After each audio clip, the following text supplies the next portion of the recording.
نہ جانے کہاں جاتے ہم اس دنیا کے اندر، پہچانے کہاں جاتے۔ تو یہ ان کی دہلیز کا صدقہ ہے کہ ہماری خود سے ملاقات ہوئی ہے، ہماری ذات سے ہمیں آ گئی۔ یہ بھٹکا ہوا انسان، یہ بہکا ہوا انسان، مجھے بتائیے اپنے ہاتھوں سے اپنی بیٹی کو زندہ درگور کرے اور اس پہ داد بھی پائے۔ آج بھی ظلم ہوتے ہیں، آج بھی لوگ لوگوں پہ زیادتیاں کرتے ہیں، لیکن ان پر مذمت کی جاتی ہے، آر دلائی جاتی ہے، شرم دلائی جاتی ہے کہ تم نے یہ کیا کیا۔ مجرم منہ چھپاتا پھرتا ہے یا اپنے جرم کی کوئی تعویل کرتا پھرتا ہے، لیکن وہاں بیٹی کو زندہ درگور کر کے باپ فخر کرتا تھا کہ میں نے اپنی پگڑی کا کلس جھکنے سے بچا لیا ہے، اپنی آبرو کی حفاظت کر لیا، اور اس پہ ناز کرتا تھا۔ اور یہ اتنا بڑا جرم ہے، قرآن مجید نے ارشاد فرمایا وَإِذَا الْمَوْءُودَةُ سُئِلَتْ بِأَيِّ ذَنبٍ قُتِلَتْ، قیامت کے دن قبروں میں گڑی ہوئی بچیاں ان کو لایا جائے گا۔ یہ بات ذہن میں رکھو کہ سب سے پہلا سوال قیامت کے دن نماز کا ہوگا، اور سب سے پہلا فیصلہ قیامت کے دن قتل کا ہوگا۔ اول ما یحاسب بہ العبد یوم القیامہ القتل۔ دوسرے لفظوں میں یوں ہم کہہ سکتے ہیں عبادات میں سب سے پہلا سوال نماز کا ہے، اور معاملات میں سب سے پہلا سوال قتل کا ہے۔ اور جس نے کسی شخص کے قتل میں آدھے جملے سے بھی مدد کی، پورا جملہ بھی نہیں بولا، صرف آدھے جملے سے، نصف جملے سے کسی نے کسی کے قتل میں مدد کی، اس کی دو آنکھوں کے درمیان قیامت کے دن لکھا ہوگا یہ شخص اللہ کی رحمت سے مایوس ہے۔ آئس میں رحمت اللہ اس کی دو آنکھوں کے درمیان لکھا ہوگا۔ آلہ قتل لے کے کسی پہ جھپٹ پڑنا اور کسی کے جسم کے ٹکڑے کر دینا یہ تو دور کی بات ہے، کسی کے قتل پر آدھے جملے سے بھی مدد کی کسی کو اکسانے کے لیے، تو یہ ایسا جرم ہے کہ قیامت کے دن وہ اس طرح محرومیوں کا شکار ہوگا۔ اور اللہ سب سے پہلا سوال قیامت کے دن جو ہے وہ ان معصوم بچیوں کا جو زندہ درگور کر دی گئی، جن کے دامن پہ کوئی گناہ نہیں تھا، ان بچیوں کا اللہ اٹھائے گا اور ان کے ظالم باپ کٹہرے میں، اور اللہ پوچھے گا بے ذنب قتلت، کس جرم میں تمہیں قتل کیا گیا؟ ظالم باپ تو کٹہرے میں کھڑے ہیں، ان سے پوچھا جائے نا کہ تم نے کیوں قتل کیا؟ ان کے معصوم اور ننھے دامن پہ کیا داغ دیکھا کہ تم گوارا نہ کر پائے اور ان کو کاٹ کے رکھ دیا تم نے؟ لیکن ان سے نہیں پوچھا جا رہا، ان بچیوں سے پوچھا جا رہا ہے کہ تمہیں کیوں قتل کیا گیا۔ اللہ اکبر! بیٹیوں کے قاتل اتنے گنونے مجرم ہیں کہ اللہ ان ظالم باپوں سے بات کرنا بھی گوارا نہیں کرتا، حالانکہ وہ خطاب عتاب ہوگا، لیکن یہ بھی ان سے گوارا، ان سے کلام بھی کیا جائے، اور یہ چیز دھڑلے سے کی جا رہی ہے۔ عالی مرتبت سادات بیٹھے ہیں، میں ایک جملہ کہنا چاہوں گا، یہ مجھے دعا دیں گے۔ جب بیٹیوں کو زندہ درگور کر کے باپ فخر کرتا تھا، اس زمانے میں میرے حضور نے ایک کلمہ ارشاد کیا، لوگ اس کو کلمہ تحسین کے طور پہ دیکھتے ہیں، اور میں کہتا ہوں یہ کلمہ جہاد تھا۔ اس ظالمانہ سماج میں کلمہ تحسین تو تھا ہی تھا، لیکن کلمہ جہاد تھا۔ جب بیٹیاں زندہ درگور کر کے باپ فخر کرتا ہے، اس زمانے میں میرے حضور کہتے ہیں لوگوں سن لو، میری فاطمہ میرے جگر کا ٹکڑا ہے۔ بیٹیوں کو قتل کیا جا رہا ہے زندہ درگور، اور میرے حضور یہ کلمہ بلند کرتے ہیں، یہ اس ظالمانہ سماج میں کلمہ حق ہے جو میرے حضور نے بلند کیا ہے، اور دنیا کو بتایا کہ بیٹی کیا ہوتی ہے۔ سیدہ پاک جب حضور سے ملنے آتی ہیں، حضور اٹھ کے استقبال کرتے ہیں، فَأَجْلَسَهَا فِي مَجْلَسِهِ، اور اپنی مسند کے اوپر بٹھاتے ہیں، دنیا کو بتاتے ہیں کہ بیٹی کس احترام کے لائق ہے۔ جو دو بیٹیاں یا دو بہنیں اللہ کی رضا کے لیے پروان چڑھائے اور پھر ان کا نکاح کر دے، فرمایا میرے ساتھ جنت میں وہ شخص ایسے ہوگا جس طرح یہ دو انگلیاں کری۔ مجلس میں موجود ایک شخص کھڑا ہوتا ہے، حضور اگر کسی کی دو بیٹیاں نہ ہوں، کسی کی ایک بیٹی ہو تو کہا ہاں یہ اعزاز اس کو بھی ملے گا۔ اس کے پیچھے جھانکی، اس کی ایک بیٹی ہوگی۔ کہاں لوگ بیٹیوں کو زندہ درگور کرتے ہیں، اور کہاں جس کی ایک بیٹی ہے وہ آرزو کر رہا ہے کاش کہ میری بھی دو بیٹی ہو۔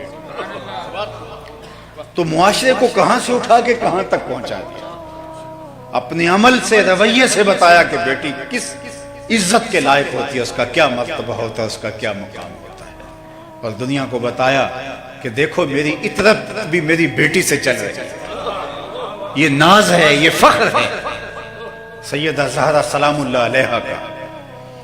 تو بیٹیاں زندہ درگور کر کے باپ فخر کرتا تھا، اور میرے اور آپ کے آقا مولا حضور نبی رحمت صلی اللہ علیہ وآلہ وسلم نے ان کو عزت کی مسند پہ بٹھایا۔ اللہ اکبر۔ عکاس کے میلے میں 900 درہم کے اندر ایک ماں کو 3 بیٹے فروخت کرتے ہیں، یہ تاریخ کا دردناک حوالہ ہے، لیکن ادھر کیا ہے، جنت کو کھینچ کے ماں کے قدموں تلے رکھ۔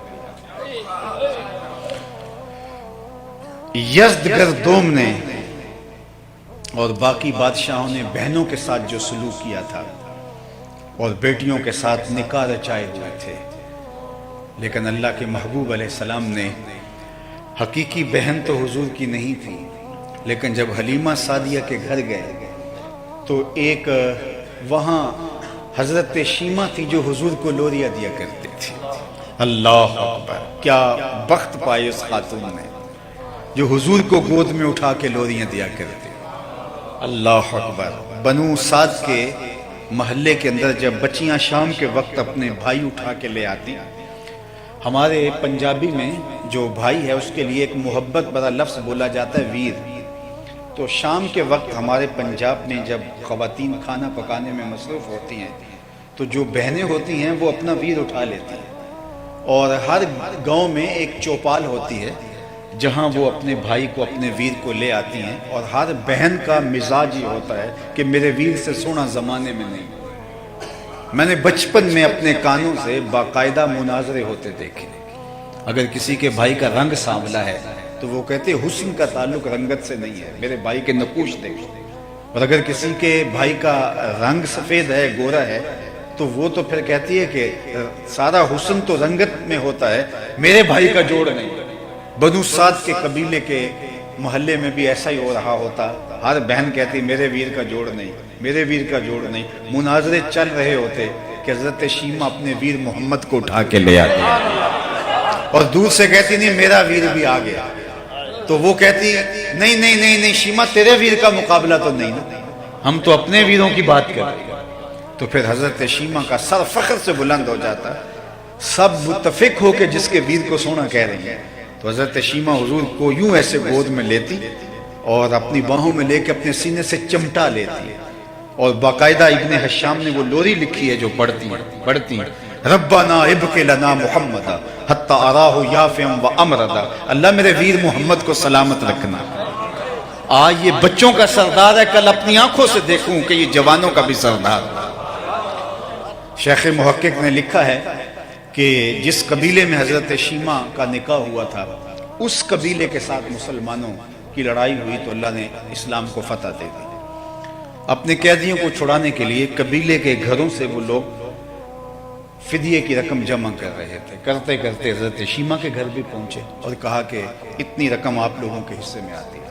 کہا کیا ہوا؟ کہا کہ جو ہمارے قیدی ہیں ان کو چھڑانا ہے، اور چلتے چلتے کسی کی زبان پر حضور کا نام آ گیا، تو شیمہ نے کہا اچھا وہ ہیں جن کی ہمارے سے لڑائی ہوئی ہے، انہوں نے آپ کے لوگ پکڑے ہیں؟ انہوں نے کہا ہاں۔ تو کہا پھر پیسے اکٹھے نہ کرو۔ کہا کیوں؟ کہا مجھے ساتھ لے چلو، وہ تو میرا ویر لگتا ہے، وہ تو میرا بھائی لگتا ہے۔ قوم کے سرداروں کو لے کر حضور کے خیمہ نوری کی طرف حضرت شیمہ جاتی، اور یہ مدنی زمانہ تھا، ادب کی آیتیں اتر آئی ہیں۔